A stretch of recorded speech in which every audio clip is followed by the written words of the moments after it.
Slow. We're live. Okay, good. All right, so we're starting right away. It's what 6:10. We've been getting in a bad habit lately, right? We're just kind of hanging out and starting at 6:30, but not this morning because I invited my son here to teach us his method of hammer hanging. So to get started. I want to, instead of hammers that he just finished up. He's done a lot of hammers. This set is so good, so perfect. I mean, it really looks like a factory job. This, of course, but it just looks so amazing. The piano's not tuned yet, but you can already get a feel for how good it sounds too. I mean, it's not just that it looks good. It looks so professional. It's also that it sounds great. Very nice. Yeah. Thank you. And I've been working on pianos for 23 years. I've never done a set of hammers that good. It's beautiful. It is beautiful, and I don't know how he does it. So my intention here is to, and maybe in a second I'll point out what I see, and maybe you can point out some things that you focus on, and then we can get started on the process. My intention here is, even though there's just a handful of us here, and there are a lot of people on the team that I really want to know this, I'm thinking that maybe people can watch this video. You know, if getting up at 6 in the morning is a little bit tricky, then maybe people can watch the video during an hour that they're more accustomed to. Okay, so what I see when I look at this hammer hanging job, when I say, okay, this is so professional, this is so consistent, I mean, you know, any other technician, even, and as technicians, a lot of times we work on each other's pianos, and so a lot of times our reputation as a shop that puts out really good work, you know, people look at our work, and frankly, I think other technicians judge other technicians fairly harshly, except when it's this good and there is no denying, like, okay, these guys are the real deal. These guys are putting out not just high quality, but like top notch rebuilds. Okay, and just a quick tangent off that point. Not only the hammer is beautiful, but the regulation is perfect. I mean, we've got things that are perfectly aligned. We've got the aftertouch that's beautiful. Our let off is consistently right at 1/8 of an inch. We've got a beautiful little shelf there, and the dip is the right distance. Our aftertouch is right at, and I can feel it right in between 25 and 50 thousandths. I haven't checked checking, at least on that one note that I just checked. Yeah, checking consistently at about 3/4 or slightly more, maybe 80% the travel of the hammer. Let's look at the damper lift. Yeah, damper lift is super consistent. Yeah, it's like perfect. You can't get one damper to lift before another. It's just perfectly even damper lift. And there are other aspects to this piano being just awesome. I really feel, and I'm so proud of my son, but that's not why I asked him to do this. The reason that I asked him to do this is because his work is amazing.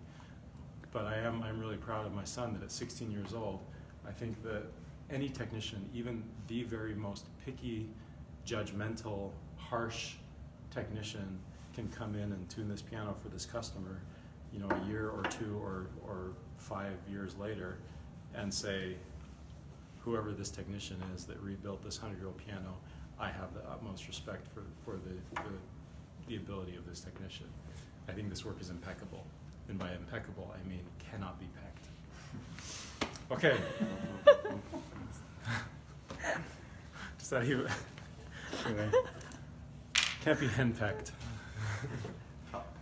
Top pecking order. Okay, so narrow the focus. At these keys and the bushings and the cleaning job and the repinning of all the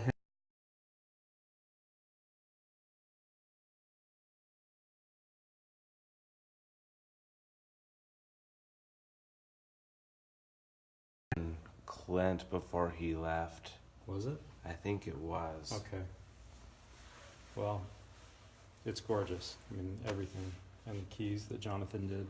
Okay, I've got to narrow the focus now. Hammers. We're just talking about hammers, Scott, this morning. I want Ben to disseminate his idea. I see a straight line. I see consistency, not only a straight line at the back of the hammer, a straight line at the front of the hammer.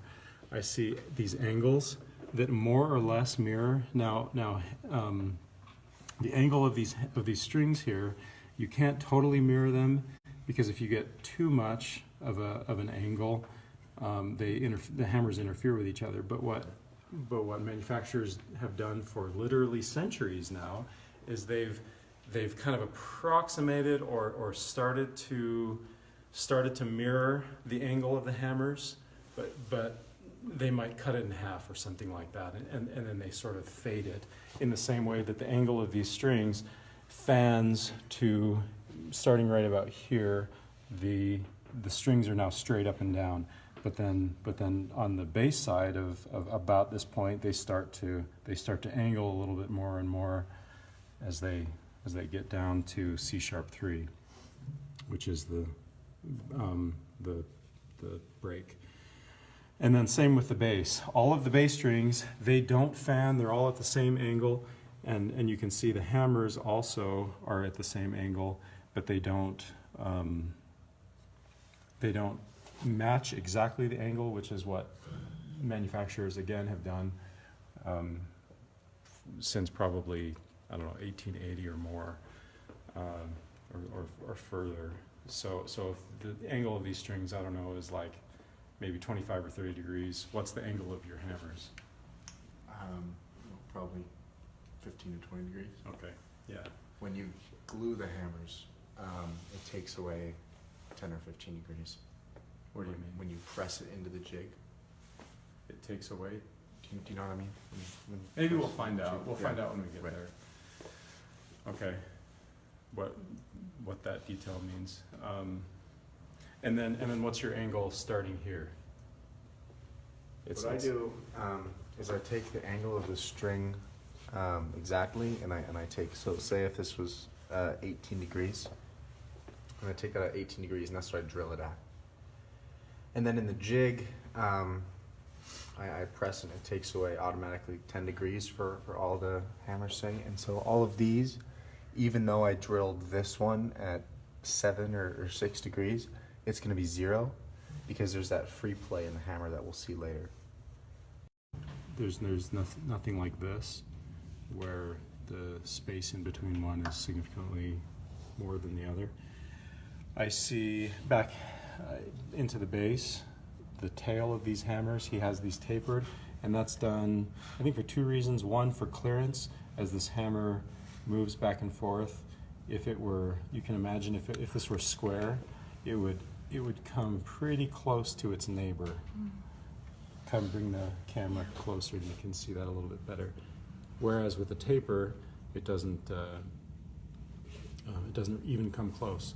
So we're not going to have spacing issues at all, even down the road. There's so much clearance on these hammers, even though they're significantly angled, that down the road, as things shift, and if there are any changes, if there are any parts that come loose a little bit, there's never going to be any rubbing issues. And the degree to which they're angled is consistent. Oh, and the other reason that manufacturers have traditionally tapered base hammers, I think, is for weight, is to take off a little bit of weight. I don't know if that, how much,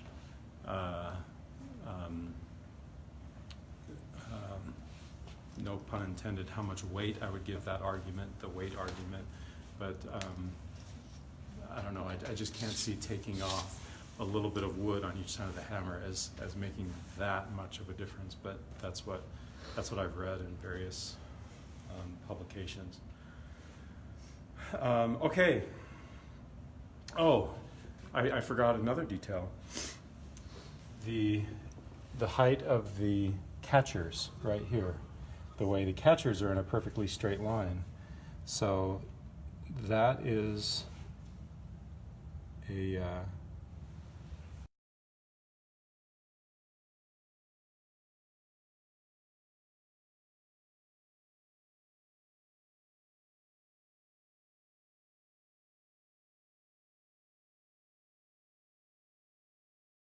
the hammer rest rail that they're hanging against.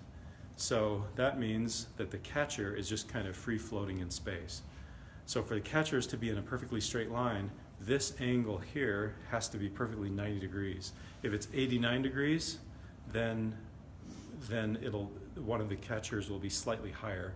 If it's 91 degrees, that catcher will be slightly lower. So the fact that they're all in a straight line very much in mind. Okay. So that's what I see. Anything that you want to point out, kind of big picture, before we delve into the details? Yeah, this is a very time-intensive process, and it takes several days because of all the gluing you have to do. Okay.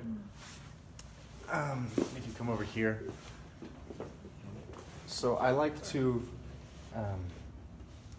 glue the first and the last before.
Less obvious burns.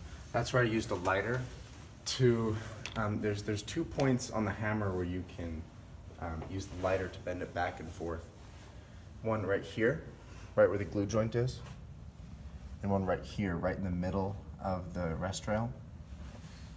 And when you have the flame right here on the glue joint, you can adjust your hammer back and forth. And that'll lift this up or down and the back up or down. And with that, you can adjust. You're like softening the glue, or you're... No, I don't know. Maybe you're softening the glue, maybe you're softening the wood, but it sets hard. And then with that, you can adjust how straight.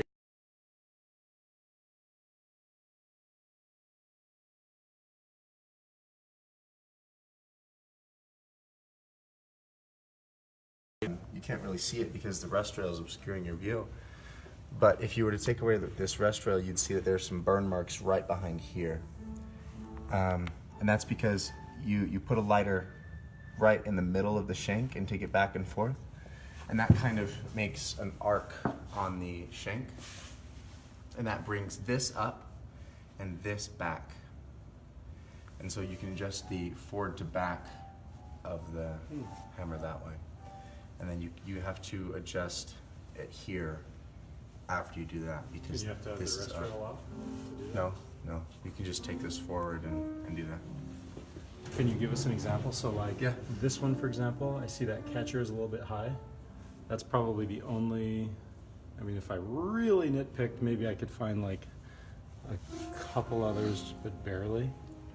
Let's see.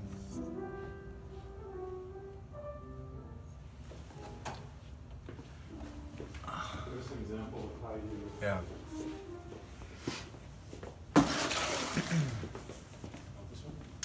No, that one burns it too much.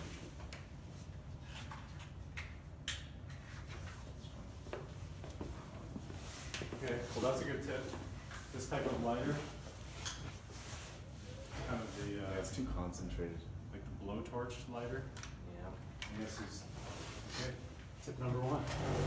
So this hammer right here is a little bit lower than all the others, up and down wise. I don't know what to call that. Just the end of the hammer. You can see that. And back and forth, it's good though. Maybe it's a little forward. So since this one is a tiny bit forward and too low, we'll take it right here down here and burn this. Just hold the lighter right in the center for a few seconds, and then push with the lighter and pull up and back. We'll With the let it- lighter off? Yeah, with lighter off. So you're pushing with the lighter and then pulling up. Oh yeah, I can see that. Yeah. And so it adjusted a tiny bit right here and a lot right there. Huh. And so now we need to come in from the top, right there for a couple seconds, and just push down You're pushing down on what? right here on the end of the hammer. Because it went too high? Yeah. And now it looks like it's good. Does that make sense? Interesting.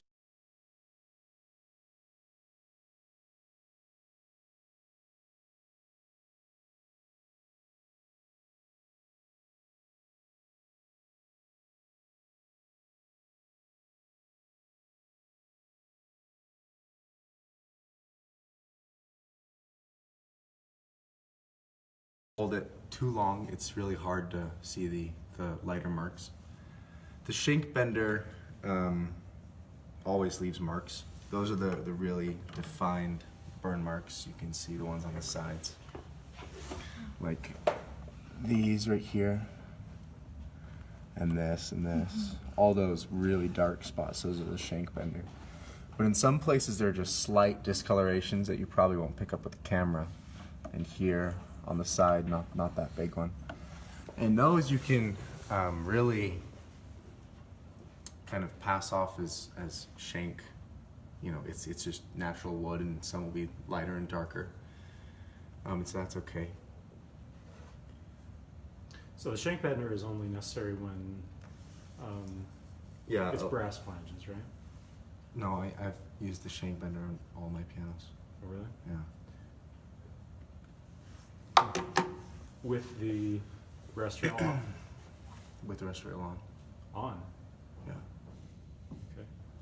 So why do you do the flange adjustment first, and then Yeah, you do the yeah. I do refinement with the shank the bender? flange adjustment first, as far as it will go.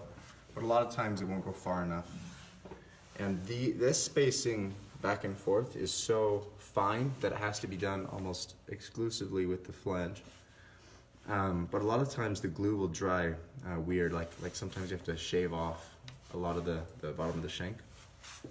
And so when the glue dries, it contracts, and that brings the hammer over really far. And so the flange adjustment just shank bender with that hammer butt.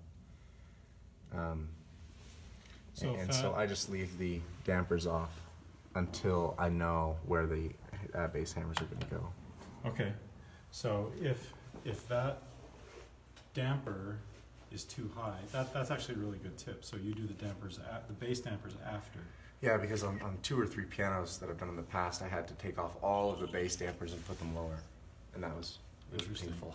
Okay, so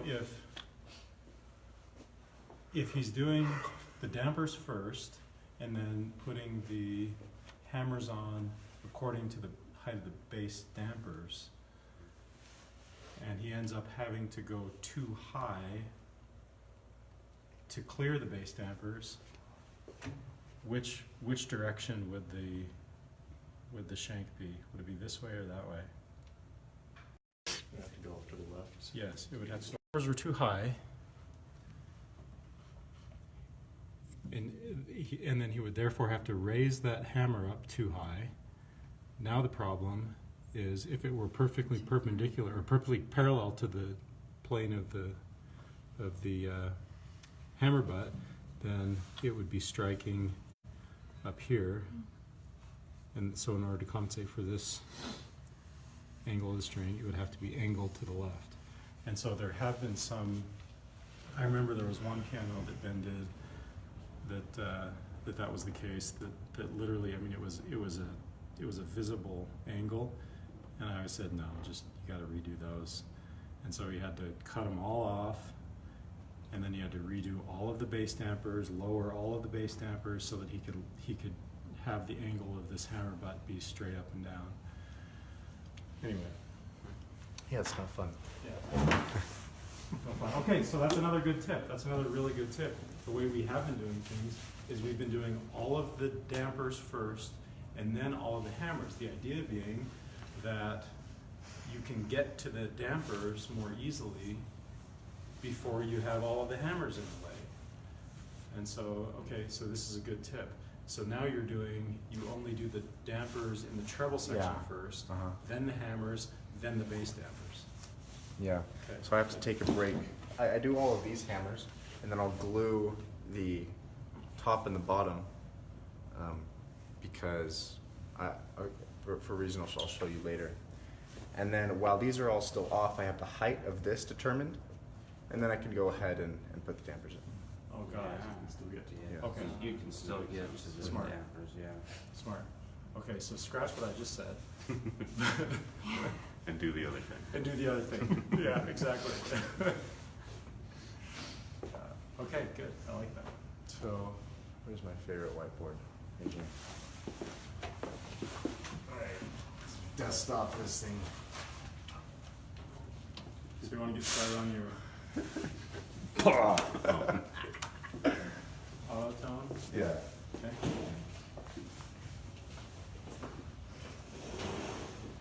Right, you have the old cameras for that. I'll open this up. Thanks, Matthew. You need to use this window.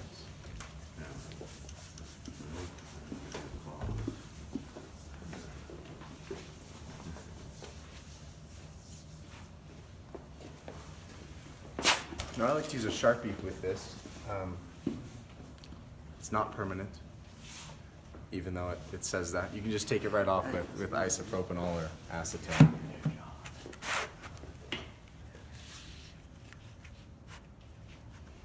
Been lying to us all these years. And we have plenty of. Unbreakable. We need acetone. Yeah, just put some acetone on a rag and it'll wipe this stuff off. No problem. And I like to make a table with the different sections, and then I'll count how many strings are in each section. Let's do that.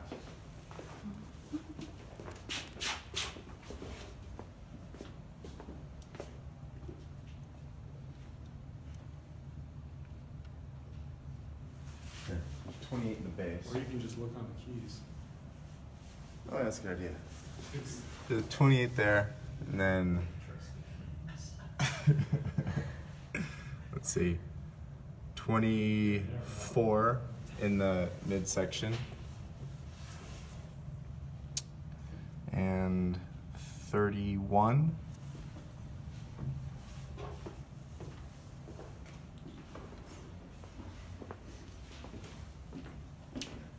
So I'll write this here. 28, 24, and 31.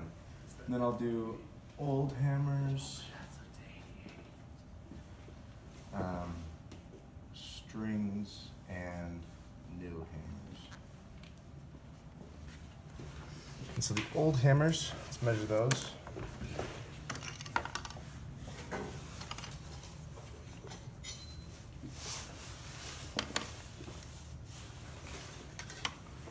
I like to use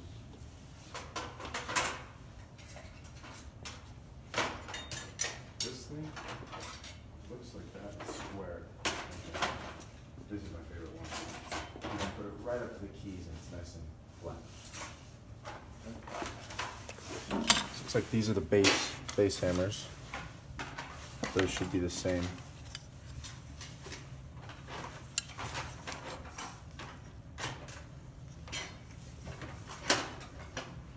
So we'll just match that up till it's square right there. It looks like that's 16 degrees.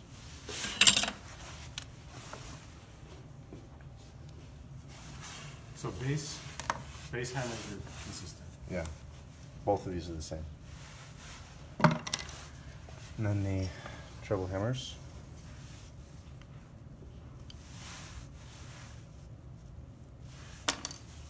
So this one looks like it's 0, just nice and flat. And this one, go the other way.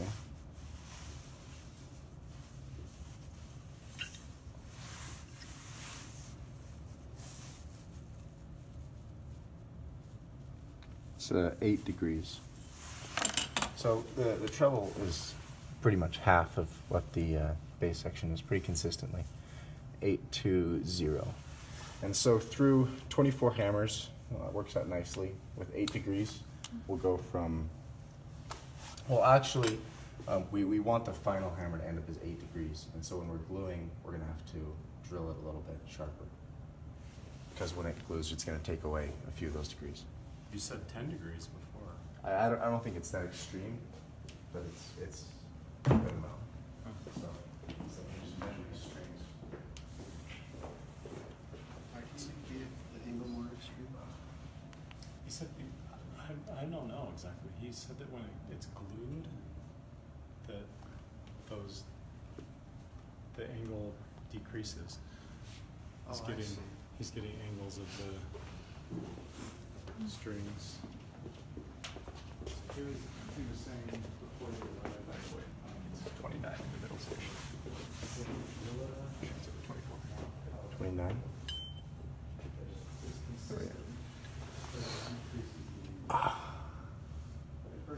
Forgot to take away the add the 5 back to the 25.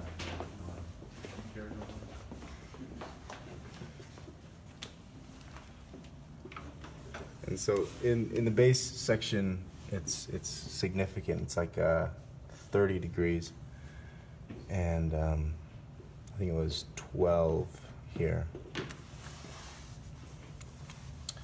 So for the new hammers, we'll drill them at 12 degrees.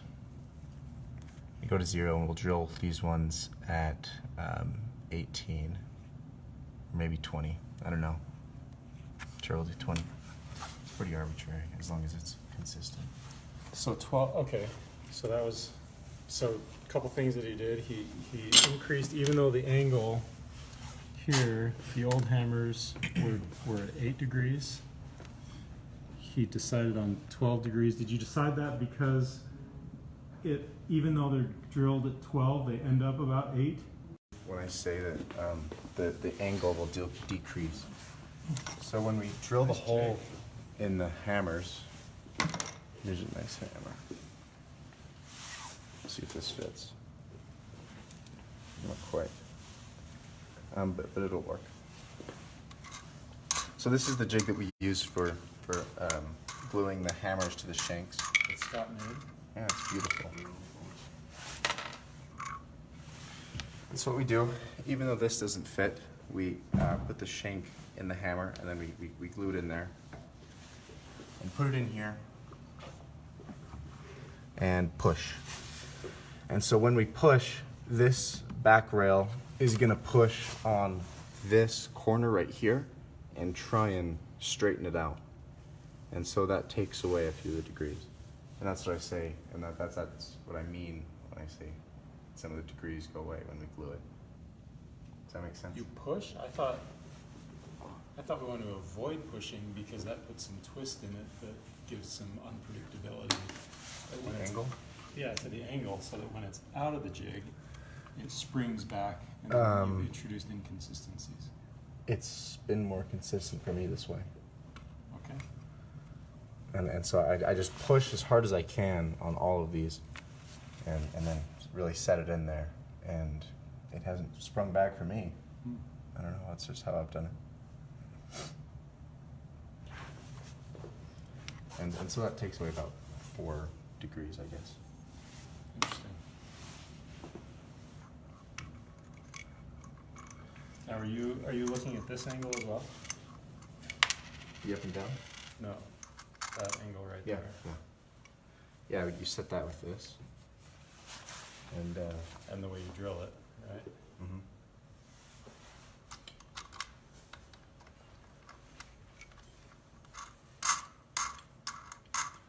But I tend to just set that on the drill press, I don't write it down. Because it's the same for the whole set, so.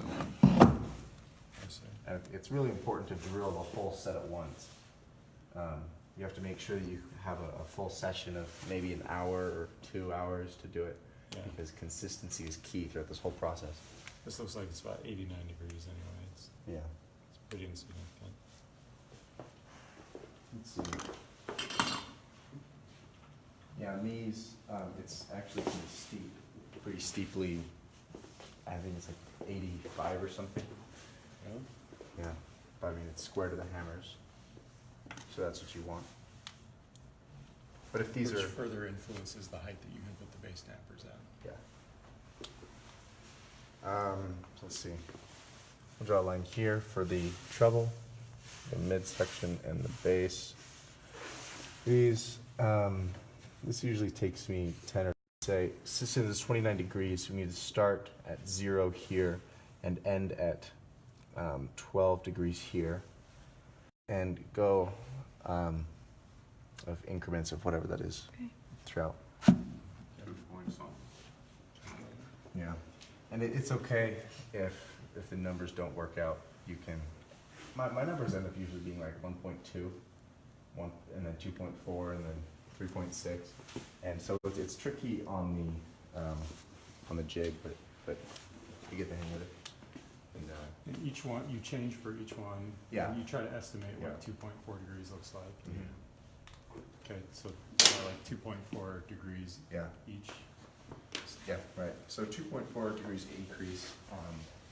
2.4 times 12 is going to be slightly less than 12, and that's okay. We'll change the angle of the final hammers to be less than 12. That's totally fine.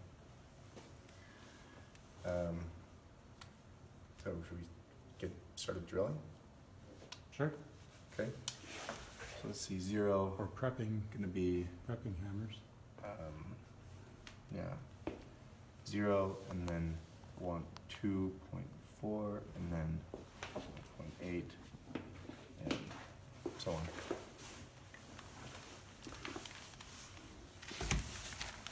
Yeah, those are all grand hammers.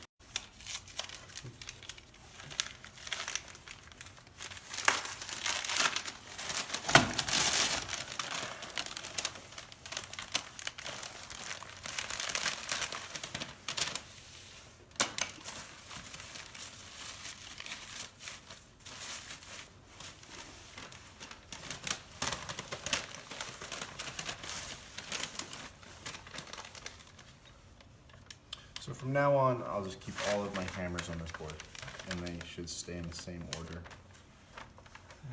Do you number them just in case? Yeah, it doesn't look like they're numbered yet, so we definitely have to do that. Because you're gonna drop them. It's inevitable. Okay.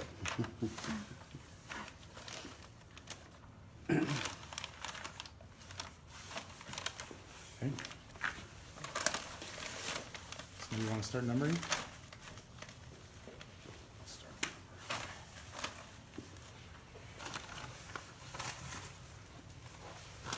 Yeah, with these hammers, it's nice because they're light, and so you can do it with a pencil. The darker ones, you gotta use a fine tip Sharpie.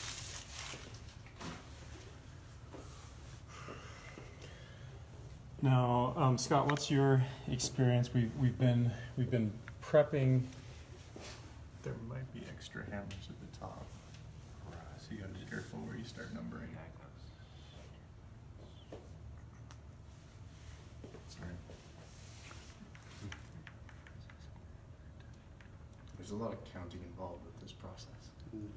And in the middle, you always want to count your hammers every so often and check the number, because your worst nightmare is if you accidentally lay a hammer down in the middle while you're gluing, and then you go on to the next one, and so you've got to pop off 10 hammers and put them all back. It's Not never happened to speaking you, for though. Personal experience. I'm sure. Just theoretically, that could happen. Scott, what's your experience? You've done a lot of both. You've done a lot of grand and upright hammer sets. And we've been really putting a lot of effort into prepping grand sets of grand hammers as far as removing the kind of pre-filing and pre-voicing.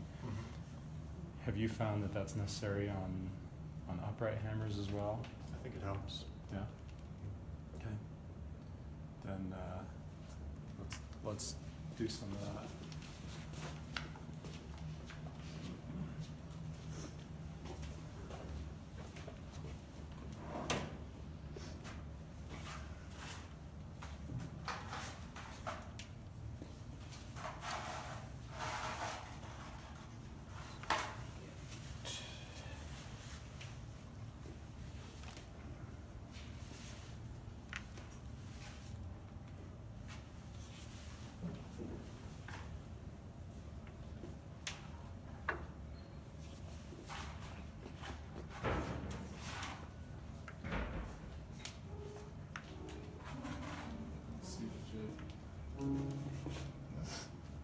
Maybe I missed it.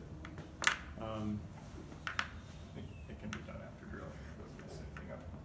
Okay, then let's do that. Do it after. What about, If this is tapered,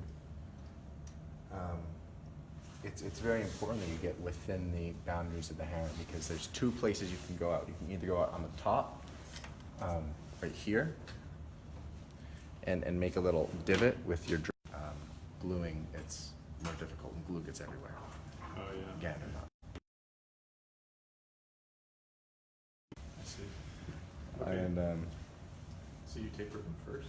yeah. Because that gives them, that tells them exactly where the drill bit, like, coming at an angle, where it can go, as opposed then to. I know exactly like the maximum depth that I can go with the drill bit. So it doesn't poke out on the other side. Because if it's, See, I actually drill first for the same reason. Because then that tells me exactly how much I can taper. Yeah, I like to put on the maximum taper and then do the maximum depth. Same 'Cause I idea think though. the more taper, the better. I'm fascinated. Okay. Well, how long does tapering take? 30 to 40 minutes, I think. Find the setup. Are you doing it on the, I do it on the sander. Yeah. and then do you blast the hammers to clean them off, or is it? No, between every single hammer, you have to use that rubber thing along the whole. You usually end up using like half to a quarter of a rubber block for a set, or else you get really ugly sawdust marks that don't clean off Okay. with So we need more of compressed that. air or anything. Yeah. We need more of that rubber thing. Yeah. We tell Jacob to buy more Okay. of that rubber stuff. Except about the rubber cleaner. Felt. It's the block. Yeah, it works Okay. really well. Okay, well then, I guess, since the focus of what I want everyone to learn is the drilling, why don't we, Oh, yeah, we've got a really cool machinist's clamp for the drilling. good. Why don't we hopefully, do the middle section, Okay. which you don't taper anyway. No. And then, depending on where you're at next week, next Wednesday, we could maybe pick up where we left off and maybe look at tapering or I could, wherever we happen to be. Yeah, we could taper the base section actually. and then do the drilling. Okay. Just basically knowing where to poke bunch of needles. Just got on the shoulders. Acupuncture for pianos. That's right. Okay, does that sound like a good plan? Okay. Then,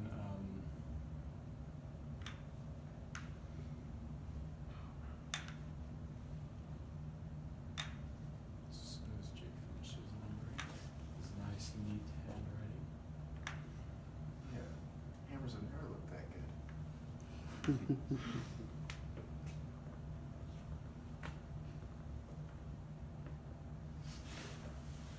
So let's see. You gotta go through the whole set and write these numbers. Okay.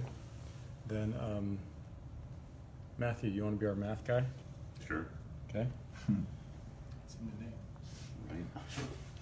So Hopefully I'll I can math do you, math something. me.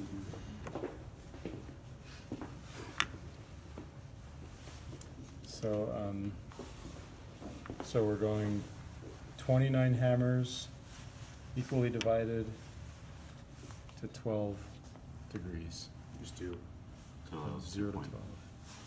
12. s- slightly more than 2.4, so we can just do 2.4 times 12 and go to that. Right, it was 2.42 degrees Yeah. variation per hammer. Yeah.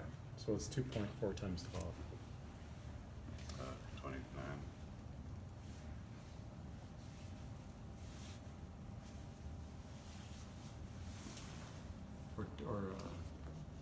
Sorry, 29 divided by 2.4. Oh.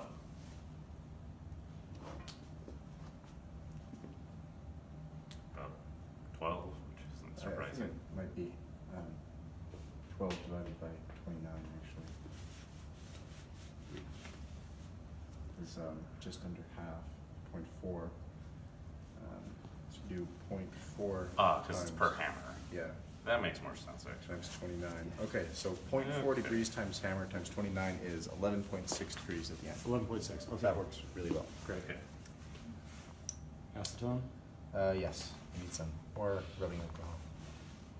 That'll work too. Dry erase marker.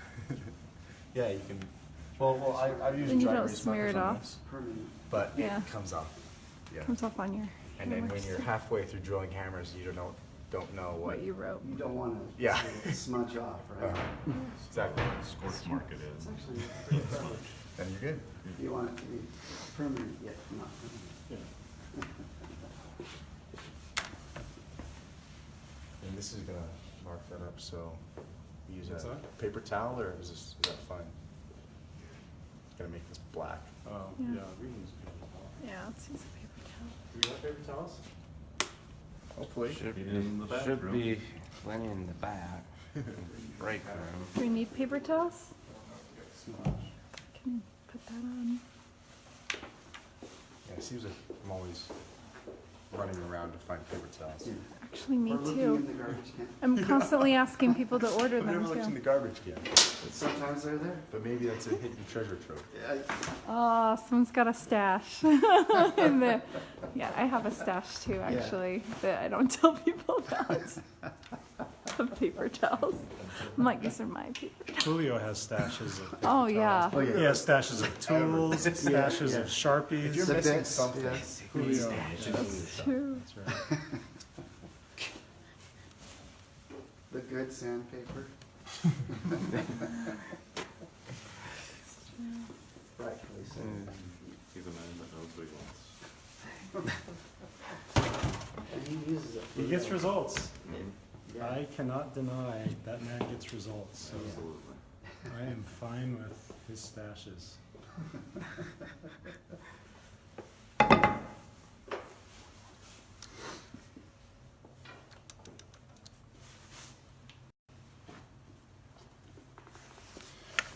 And then I'll go throughout making little tick marks right in between all of the hammers.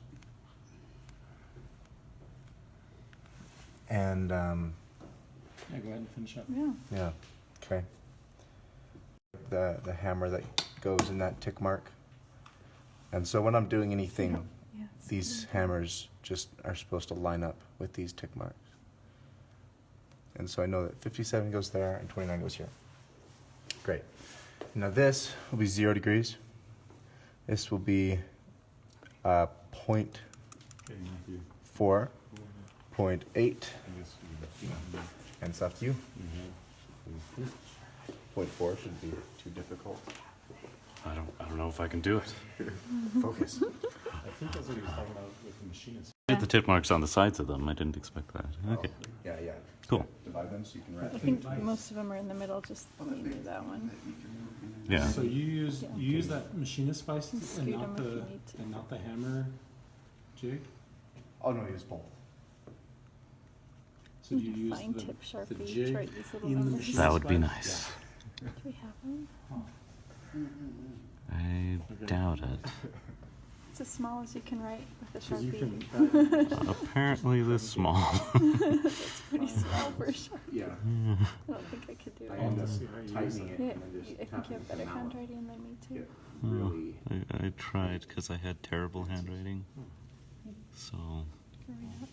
yeah. Okay. I had Then really what good uh, handwriting till I switched hands. what drill bit do you Oh, use? So that would be hammer right. shanks are Why'd you I switch 218. hands? always use the same drill bit. 2015. You have a stash of Oh, that makes sense. I still write like a sixth grader. Dang it. It's getting better though.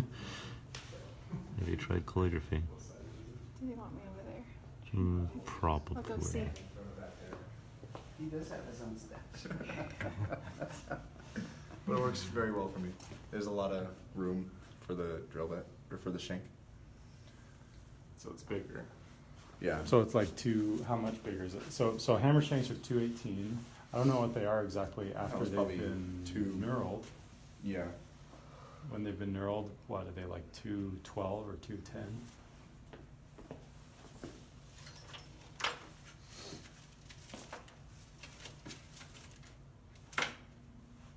I don't know. I don't know what it is.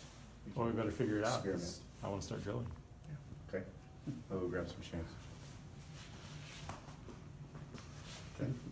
It's probably mid 220s at least. I think so.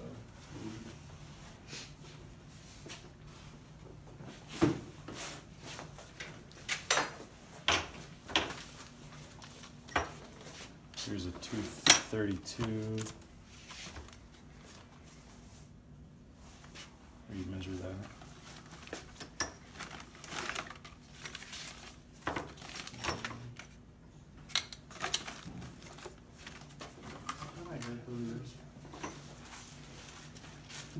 Maybe. It's his wife's house.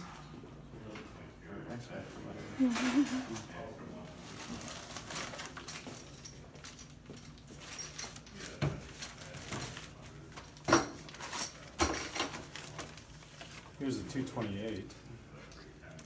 That might work. 228, and these are brad point too, which brad points are really nice. It's nice. I prefer those. Julio! Buenos dias, Julio. Hey, Julio. Good morning. Good. It's 200.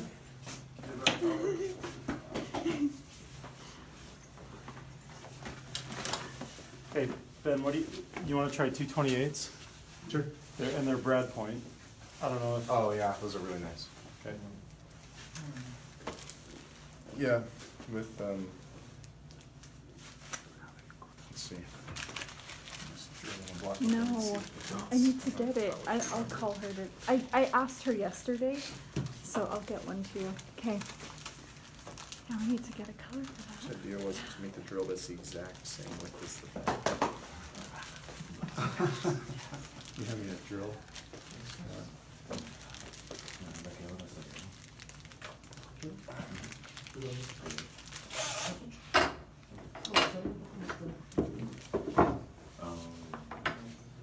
Yeah, that point is really nice because sometimes the drill bit will tend to wander on the hammer, and especially when you get to steeper angles, it'll start to wander off. But with that point, it doesn't do that so much, especially if you have longer bits, you know.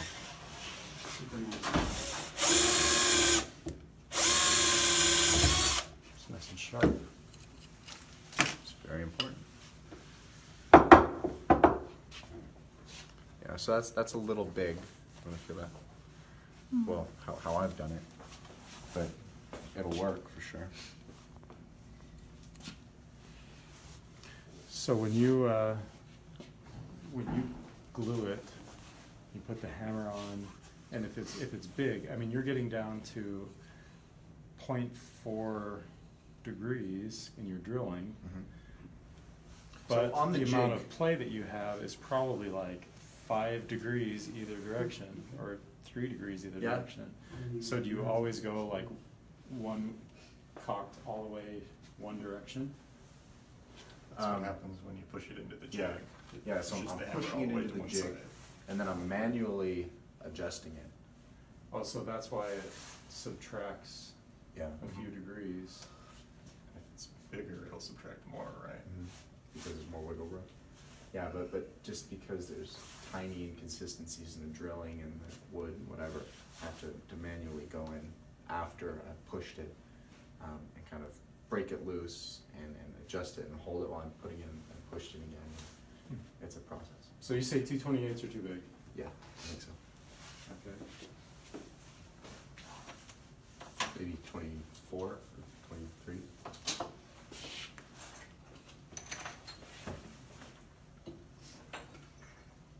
I wonder if it has to do with the speed of the drill or.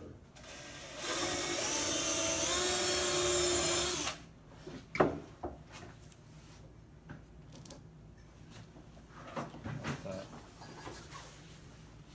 Yeah, that's fine. But I also like to knurl the end of my yeah. shanks so that the glue has a little bit more to hold on to. And also so when you press it, the glue can hold it and there's not like hydraulic whatever when you're pushing it in, you don't want to create a piston. Because when you do that, you end up pushing the glue out and it comes out the pores of the wood on the other side. Here's 209. Should we knurl one side of this? Yeah. Some 218s. Yeah, let's try that. Is it Brad point? This one is. That might be good.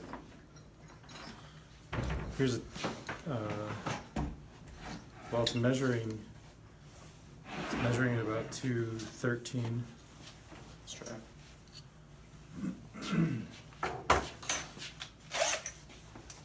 This one.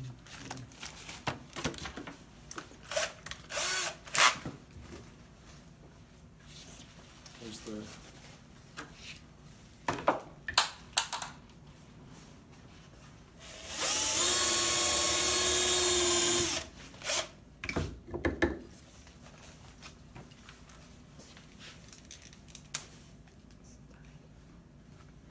Yeah, fill that with the, I think that's good.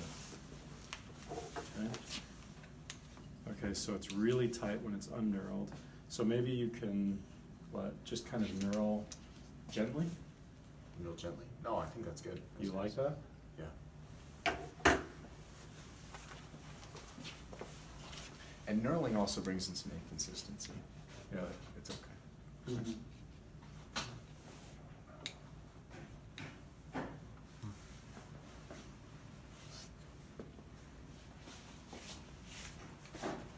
Okay, so, so this drill bit is measuring at 213. Well, Those calipers are kind of moving around a bit. they are moving. Yeah. At 7:30 seconds, just it. Yeah. Now it's measuring at 218.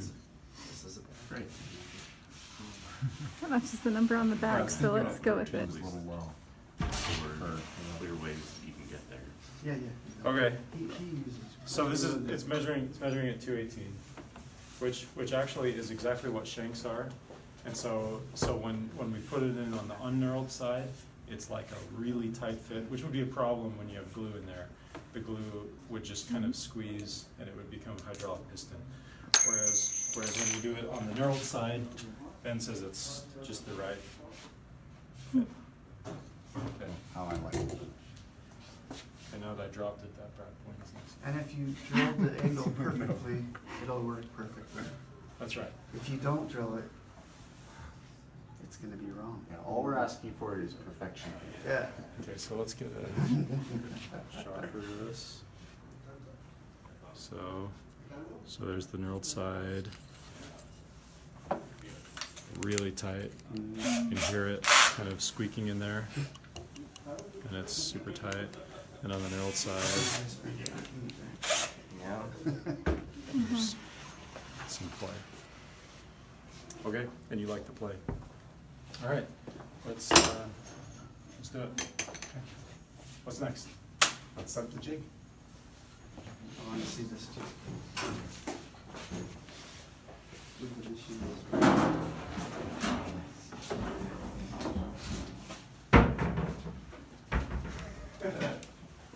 Yeah, that's smart. So we gotta have a clean workspace. And this way Scott doesn't have to say anything. Yeah, you gotta clean this up. Unacceptable. I don't know who this was. It's been sitting there for weeks. Hmm.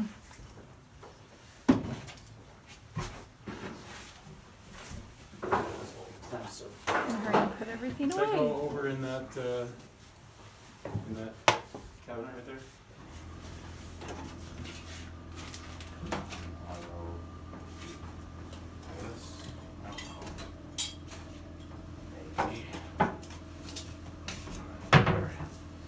Will somebody get a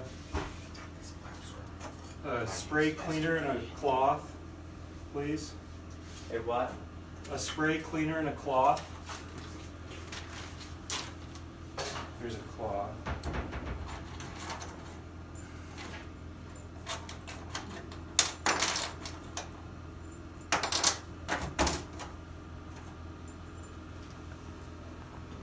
I'm just gonna throw this away. Yeah, I think that's been there for weeks.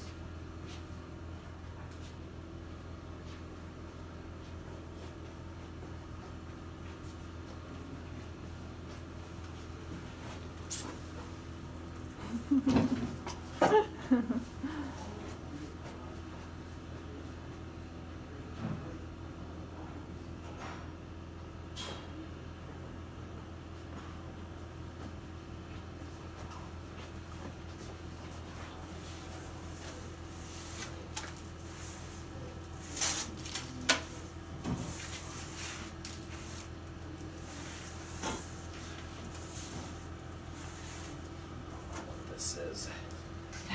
I'll take that, Jake. Thank you.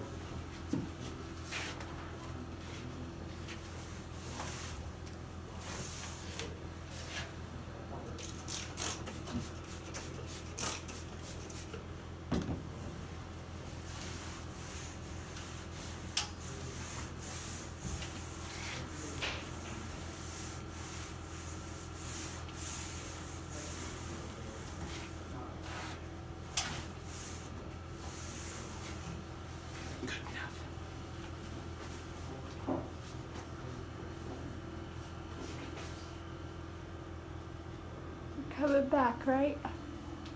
So, Okay, it's like, oh, I'm just kind of back here.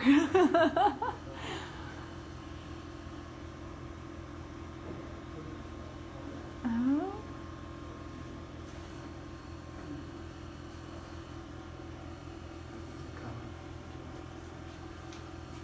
There they are. Yay! There's the hammers.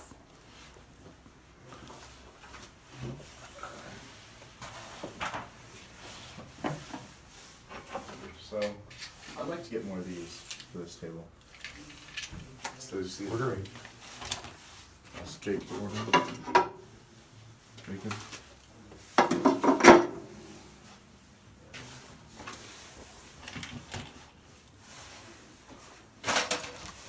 Just the difference from every day.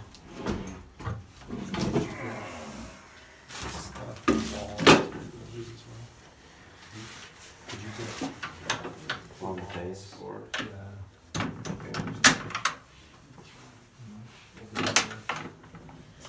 Yeah. this part. If we get here.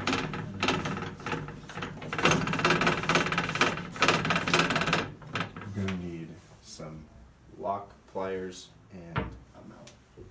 You gotta see the world like Stacy sees it.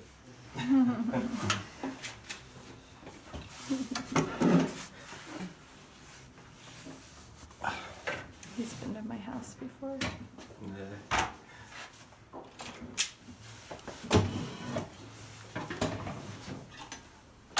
I think that this is the most important part of the whole hammer drilling process, is the aligning of the jig and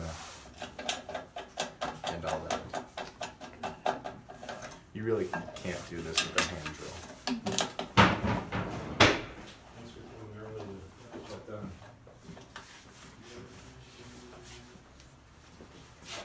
done. Which one do you want? I actually like to use not vice grips, but those blue handled, what do they call it? Like they can slip from different sizes. Oh, channel lock. Yeah, channel lock.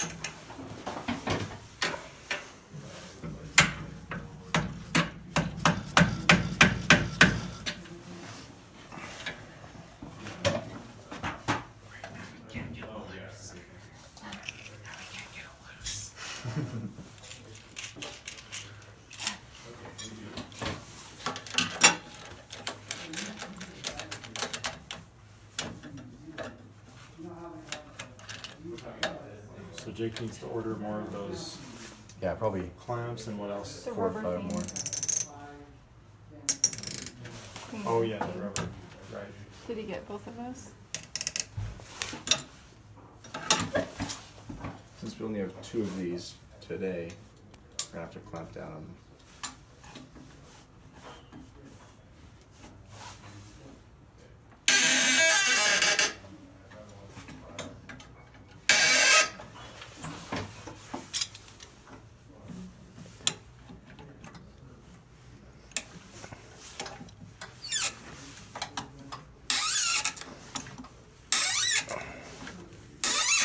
Now this thing's not going anywhere. Great. It's definitely not. Table. Yeah, It's yeah, that's pretty nice and tight. solid. Yeah, I use the mallet to hit I that. don't want to be the next person that has to adjust that back. Mm-mm. Okay. No, I think I might have put it in sideways. Uh-oh. We can still do it. Do you want to lower things? Yeah, I was thinking that too. Oh, Ah. it's pretty tight. Oh, He's got it. He's a real man. it's true. No mallet. Intro. Go.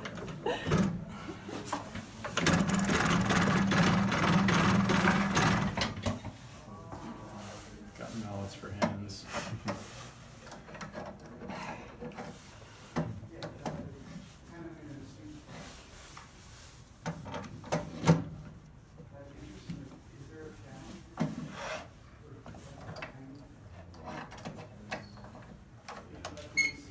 Should probably rotate this. I like to have it rotated. Yeah, do it.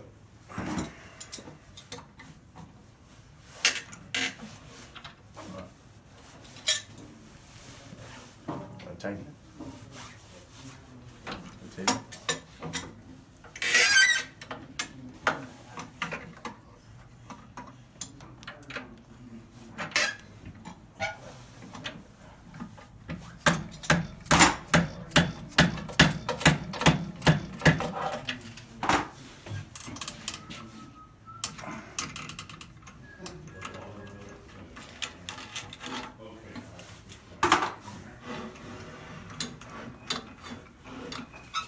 Can you still get at the? Do you need to get at this thing? Yeah, I have to have it at a little bit of an angle to be able to, but yeah. Really? That seems counterproductive because then to move it. All of the One way- adjustment is done here, not in the drill press. This is just up and down. And so we can move it left or right. My view is just shifted here instead of here. Right. Teenagers can do that. When you're under 20, like, it's easy.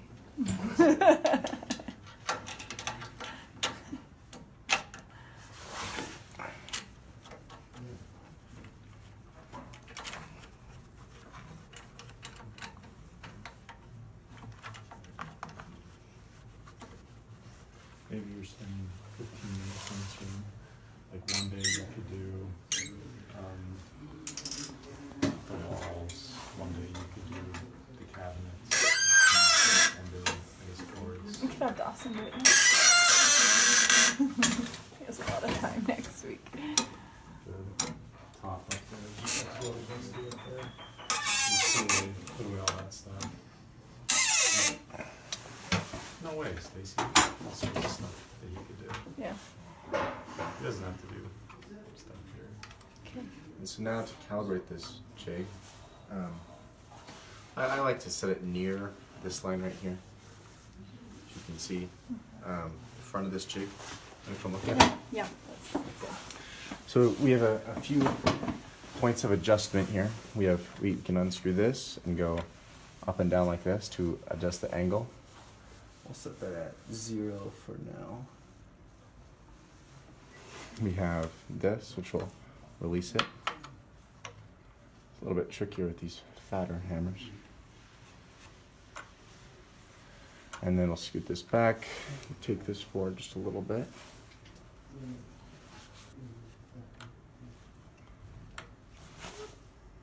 Maybe a little bit farther back. This is also fairly arbitrary where the hole is placed. If it's here or here, you know, within a range. And so right there, right where the line is, that should be good. And so we can take this hammer, and it should be in the exact same place, because these two hammers are the same length and width. It's only this that changes. So now, because of this incredible device, before I used to have a complicated setup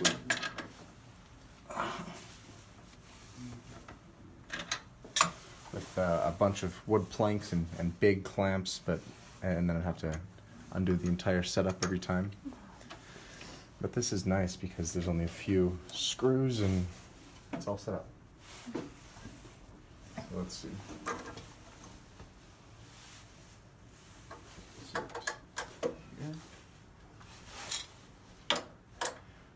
It's hard to figure out though. Gotta refigure it out every time.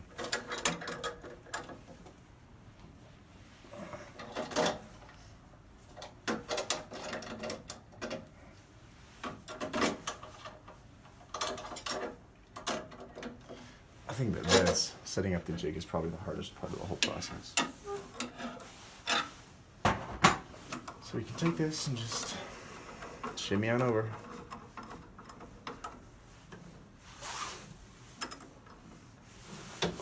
So are you matching the bore distance on the old hammer?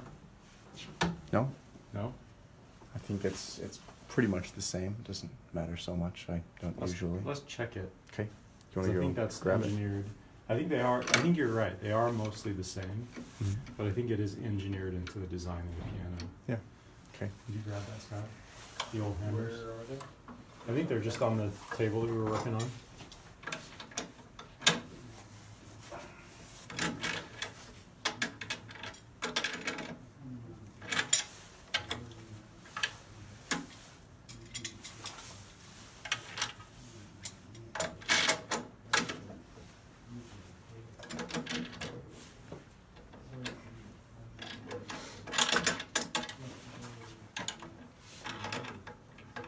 So you can kind of visualize that if this were new and didn't have this area worn away, it'd probably be, I don't know, about like like that, maybe. Scoot it back a little bit. I don't know. I can't see from.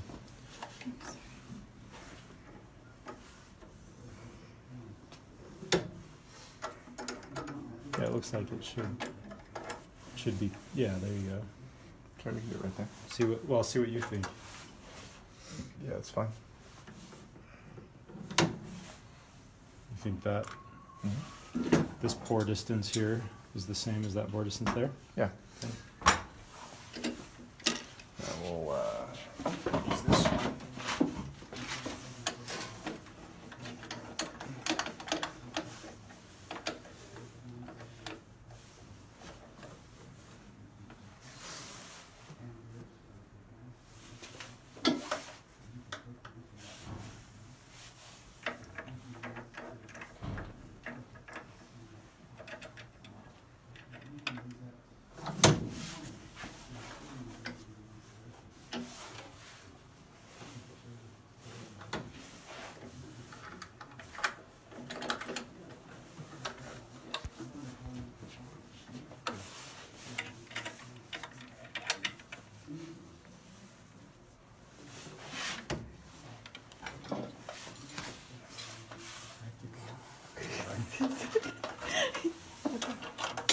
So just keep my phone.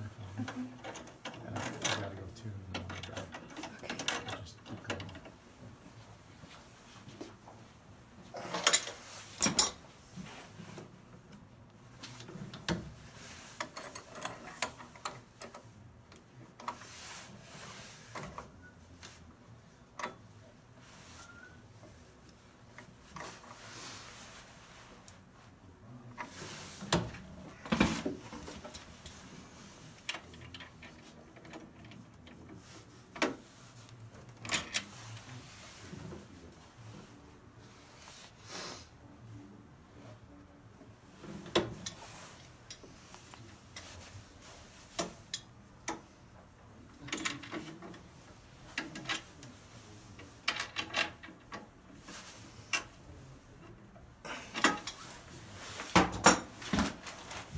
Okay.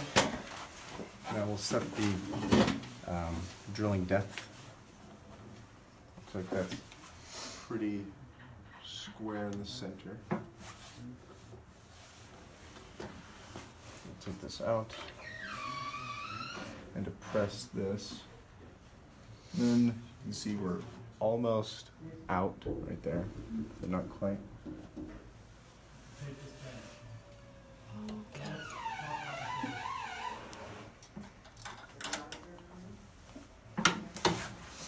Now let's drill this practice. This one is not part of the set, it's an extra.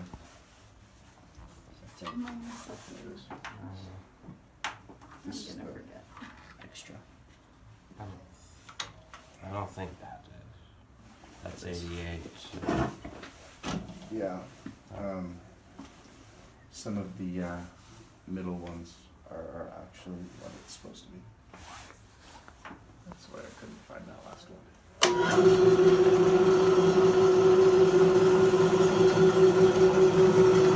Off to the side a little bit.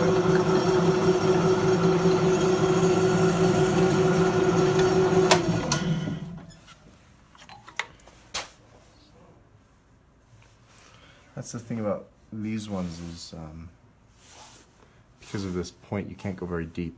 That's not really an acceptable depth. You want to go maybe 50% deeper with that. Is the point longer than it usually is? I think so. I guess we can go a little bit deeper with that. We could file it down a bit.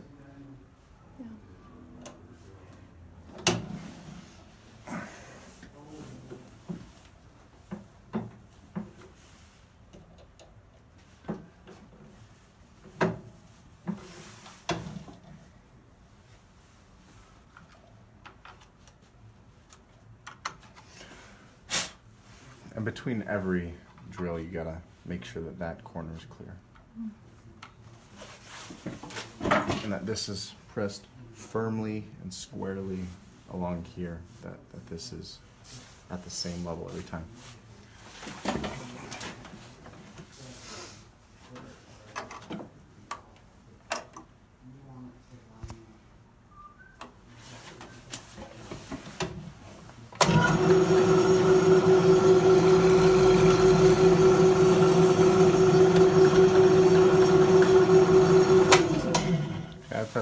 an okay depth.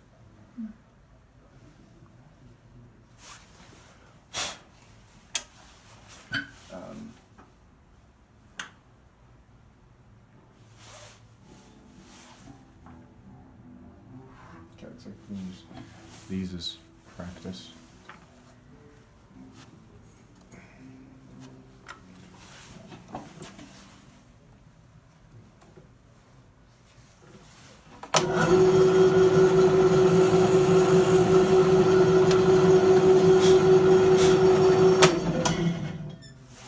Still a little bit off to the side.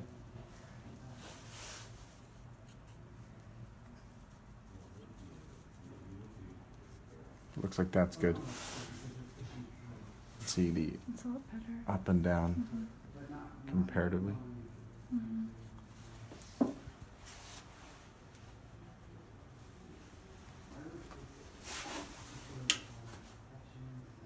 So, consistency.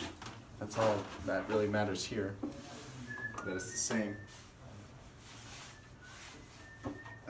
Using the same. So I'm putting it in, holding this really tight so we have a lot of free play here, and pushing it down here so that there's no gap there. If there's sawdust on this bed, even in this corner, it'll throw off the alignment of this. So we gotta push that down, making sure there's no sawdust in there, and push it with the same pressure against that wall. By the end of this, your fingers start to hurt. Just from pushing things. You can see it fits nicely into that hole. We can just take it right out. Great.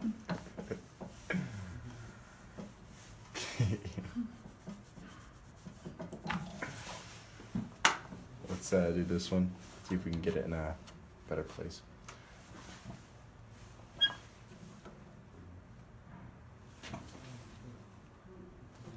Let's come this way a little bit.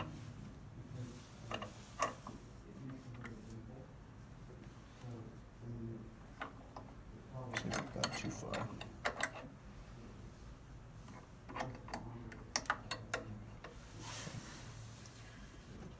Try that.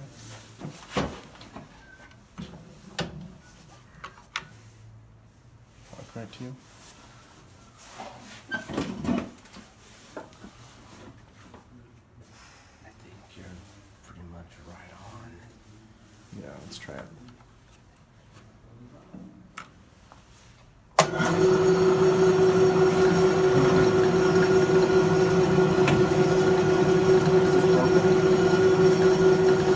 No, I think so.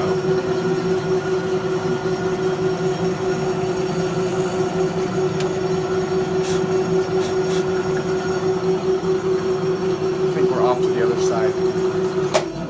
Slightly. Yeah. Maybe just barely, Yeah. not very much. Yeah, not significantly. It's okay. Well, okay is kind of a subjective term, but it's okay to move it back and forth this way. But it's definitely not okay to move it back and forth this way. Okay. Like in the middle of drilling. So you want to make sure that on this jig, it's this thing which tightens this movement, and you want to make sure that's very tight.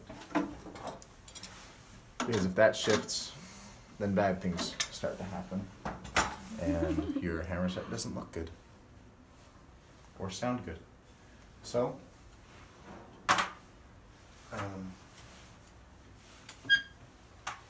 Let's start drilling these. Here's the one from the actual set. This is one that's going to go on the piano eventually. Looks like we're good there. So were those other two just spares that came? Yeah.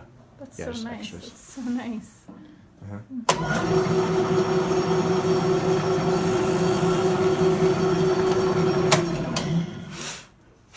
Took off the number. Yeah, we'll have to renumber these.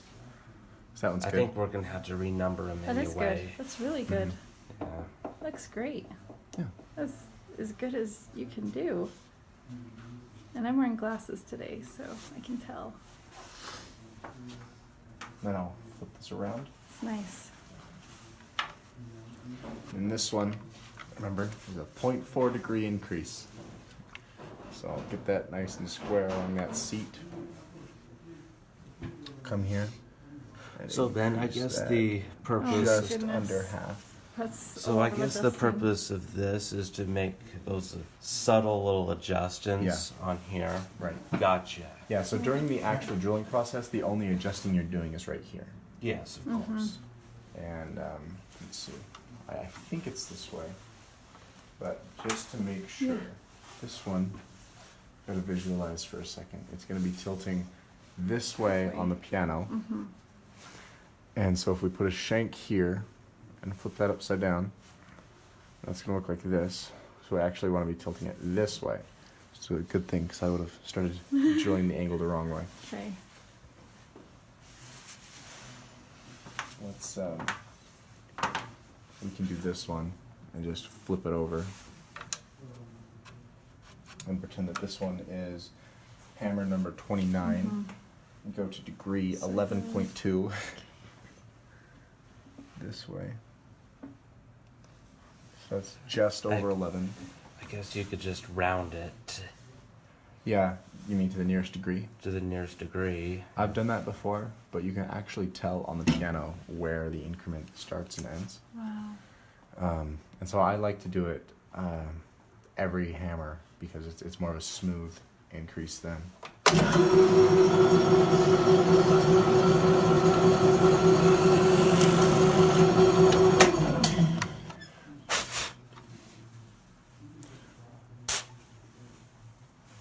See, that's nice and let's get a shank.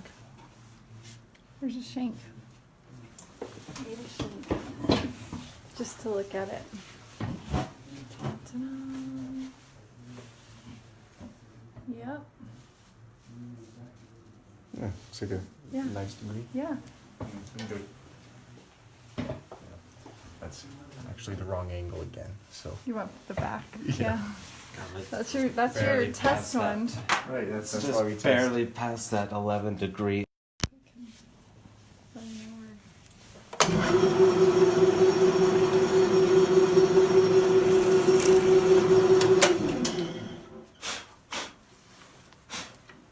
Okay, we can test this one on the piano.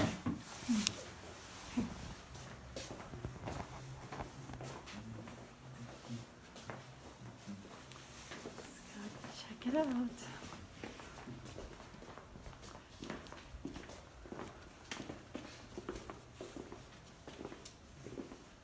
Oh, there, only facing the exact opposite direction. That's what we were What? worried about Oh, for a there, second. only Yeah. facing the wrong direction.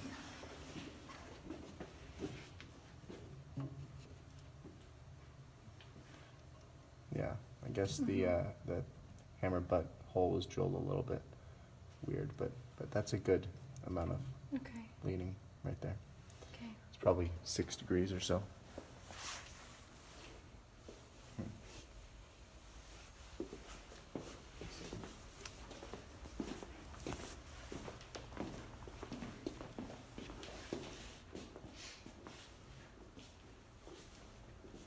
Yeah, I think the previous hole we drilled to a 0.4 degree increase every time. Sounds good. Now we're on a roll. Oh yeah. Just all that prep work.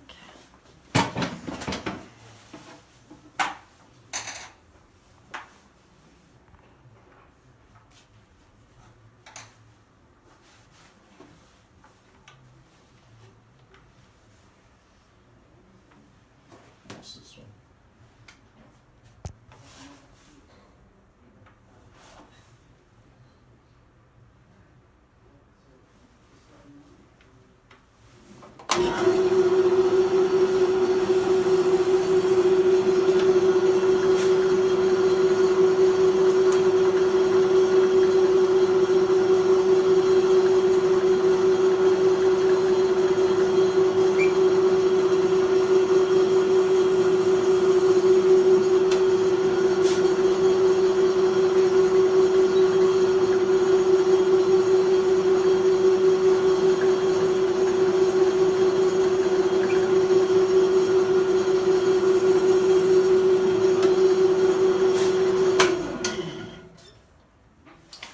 Now that we've got a few, we could go and do the gluing process.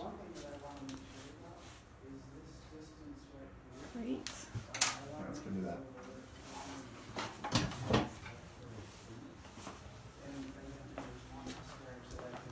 Phone's at like 5%, so we'll just keep going till it dies, I think.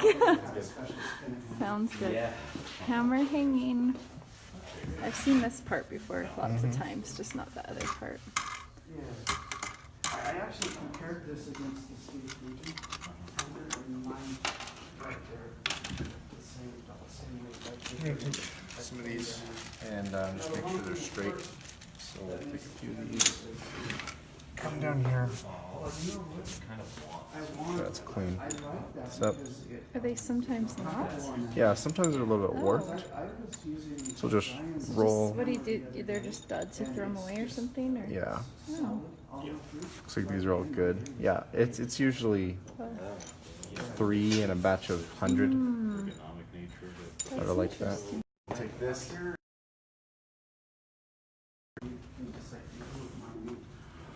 Whereas if it's straight, it's just pure muscle. It's, I mean, you're still using the muscle. But it's leverage that you're using. Yeah. Yeah, also it's kind of beneficial to have some weight towards the handle because, Right. because it'll give you more control of balance too. Yep. It's the difference between a sword versus an axe. An axe is not agile. No. It's pure. That one's too tight. Just this.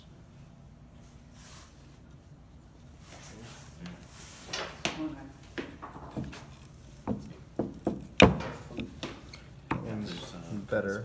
It's still cracked. Okay, no, Try to measure So it. we'll adjust this again.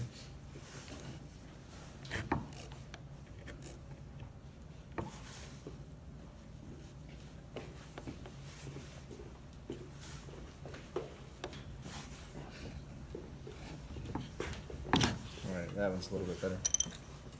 The rest of them like that.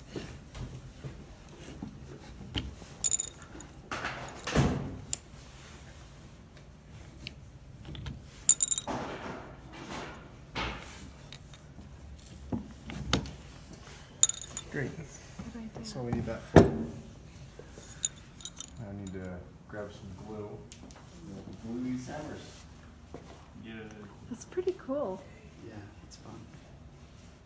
And they turned out just perfect. It's like the straightest hammers. Yeah, that is a proud set of hammers. Wow. Is this one that Joe did? Ben did Oh, this Ben one. did this. Yeah, so that's why he was showing. We were all so awestruck by how perfect it looked. We were like, we have to learn what you're doing. So this is Our just a little favorite glue. contraption to make sure that the glue is always at the bottom. Oh, it's good when you're running low. That's Yeah. true. And just in general, because it's obnoxious to have to shake it to the front every time. And so, let's see.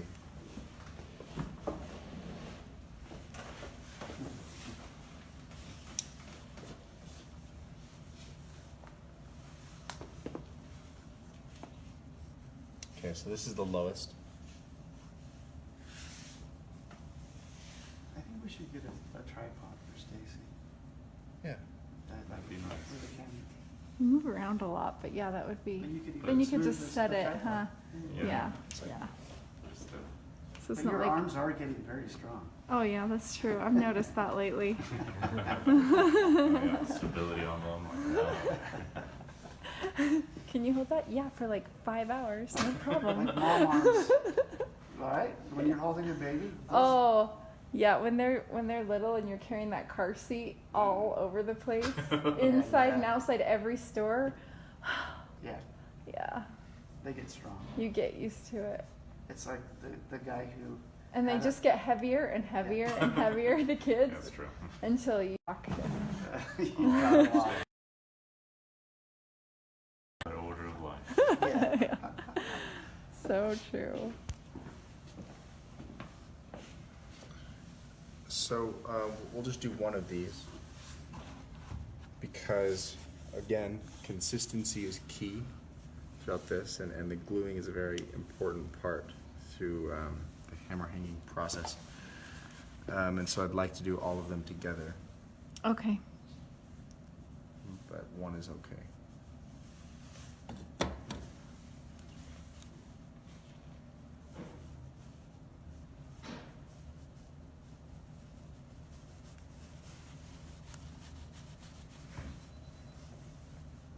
Yep.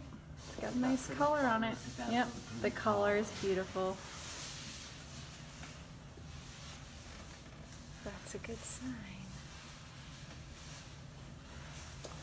I'll just put this right in there. And now, you can adjust this on both sides to account This is just for uprights? Yeah. Okay, I haven't seen the upright one Yeah. before. This is different. So you can adjust it like this, or the other way, just to account for differences in either the angle of different hammers or the thickness of the felt. Because as the thickness varies, this needs to be farther away from this. Let's see. Take that forward and just give it a